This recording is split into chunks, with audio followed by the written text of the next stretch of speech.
Speaking of Sam Rose, and the waiting is over for Sarah Noel. I think Tom Wilson here, guys, without the nastiness. That's what you're getting. A guy that finished really strong in junior, had a nice push, showed a lot of offensive flair. He's got good feet. Don't necessarily think he plays exactly the same style as Tom Wilson did when he was back in junior for Plymouth when the Washington Capitals made him a first-round pick. But Sarah Noel is a lot of guys that a lot of teams were hoping would slip to the middle of the second round. They look at him as a project.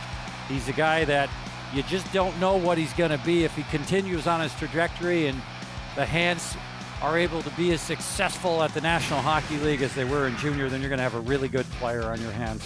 Well, he's an Ottawa guy. He's got plenty of great potential there, big fella. Oh, yeah. He gets around the ice, goes to the front of the net. That's a good pick right there. He's only 204 pounds at 6'5". He's going to add some weight to that as he gets older. He's going to be a dangerous player, keeps up his speed.